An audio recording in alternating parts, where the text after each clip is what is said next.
So on the farm this week we've had a covering of snow and more's forecasted, so I need to prepare the ewes the best I can.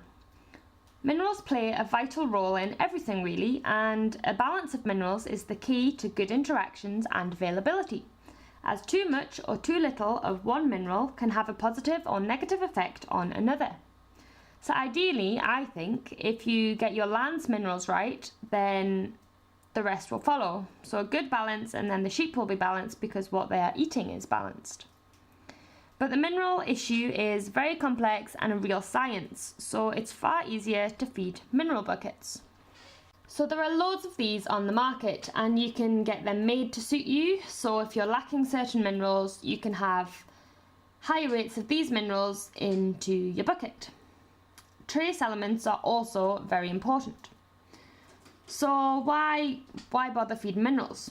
Well, it's basically just like us. We need our minerals and vitamins in order to function at our best. And also with this bad weather, such minerals can be less available, so we put buckets out to compensate this. Mineral buckets and their effectiveness are often debated in the industry. Many buckets contain molasses, which is very palatable to the sheep.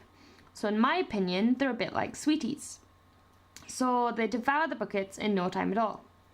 Also, the sheep get very protective over their sweeties, so dominant ewes will guard them and fend off other ewes. So probably the ewes needing the minerals the most, the weaker, less dominant ewes, may not feed from the buckets at all.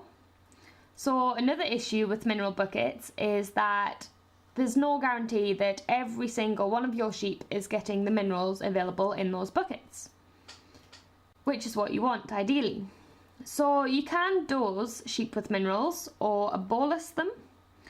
However, as we're organic, there's only certain minerals that we can use, so this isn't really an option for us. However, our neighbours use boluses and they say they are amazing. So it's something we're looking into and we may use in the future depending on costs. So in preparation for the snow, I put out mineral buckets.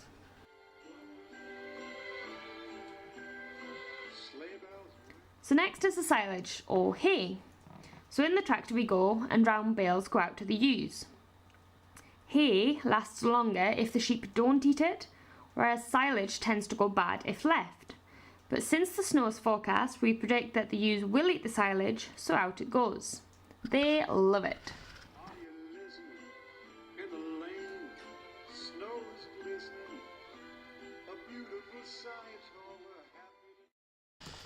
I'm just learning how to drive the tractor, so it's still a bit scary and very frustrating for me, trying to pick up bales and placing them in the roundels, never mind driving the bloomin' tractor.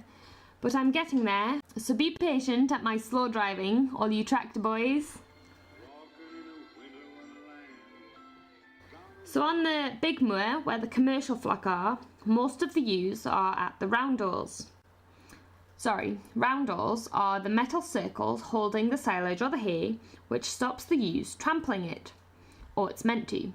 This video was taken at the rented grazing, so these are the hogs. So they are a bit smaller, but they do get into the roundels. Also, this ground is a bit higher up, so the snow is a bit worse up here.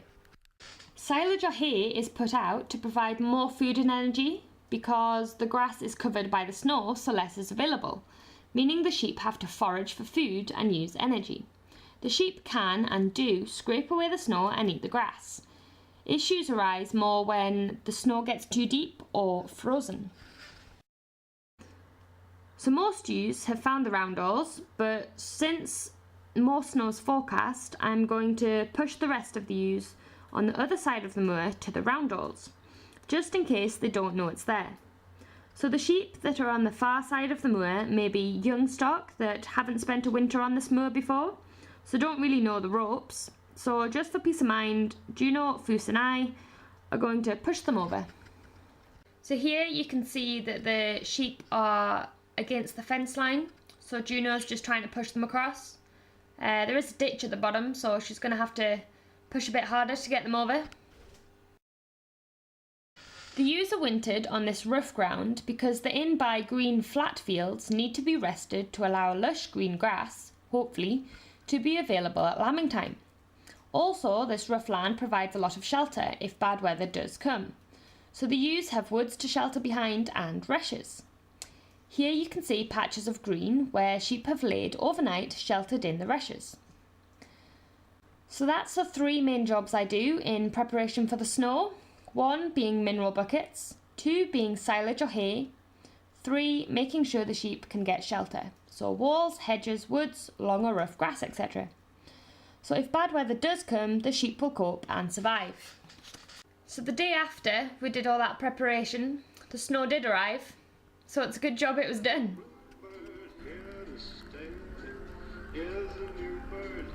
He's singing a song as we go along, walking